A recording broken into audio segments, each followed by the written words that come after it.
কর্মরত শিক্ষকদের 2 বছরের মধ্যে টেট পাস করতেই হবে, এমনই গুরুত্বপূর্ণ নির্দেশ দিয়েছিল সুপ্রিম কোর্ট। আর তার পরিপ্রেক্ষিতে এই প্রথম পশ্চিমবঙ্গে West Bengal board of primary education পদক্ষেপ করতে শুরু করলো। আজকে তারিখে দেখুন বন্ধুরা, 22/9/2025 তারিখে পরিষ্কার বলা হয়েছে সমস্ত primary school council, Kolkata primary school council, Siliguri primary school council, সমস্ত স্কুল কাউন্সিলকে নির্দেশ দেওয়া হয়েছে।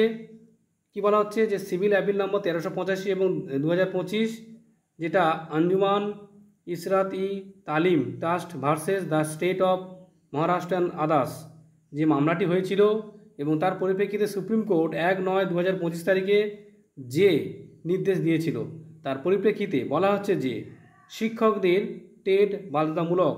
এবং তার পরিপ্রেক্ষিতে রাজ্য সরকারের পক্ষ থেকে প্রাথমিক শিক্ষা সংসদ গুরুত্বপূর্ণ এই নোটিফিকেশন জারি করেছে, যেখানে বলা হচ্ছে যে সমস্ত শিক্ষকদের তথ্য কালেকশন করতে হবে নির্দিষ্ট প্রেসক্রাইব ফরম্যাটে, যেখানে বলা হচ্ছে যে 15 দিনের মধ্যে সমস্ত প্রাইমারি এবং জুনিয়র বেসিক স্কুলগুলোর টিচারদের ইনফরমেশান যেটা কালেক্ট করার কথা বলা হচ্ছে 15 দিনের মধ্যে, এবং সেটা পাঠাতে হবে বোর্ডে। এই দেখুন সেই নির্দেশ দেওয়া হয়েছে।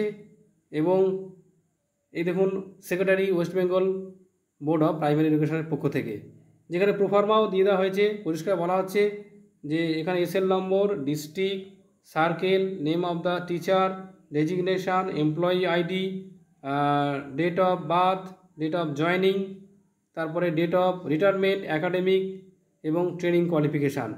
অর্থাৎ পরিষ্কার যে এবার কিন্তু টেট পরীক্ষা দিতেই হচ্ছে, সেরকম ইনফরমেশান সংগ্রহের নির্দেশ দেওয়া হয়েছে।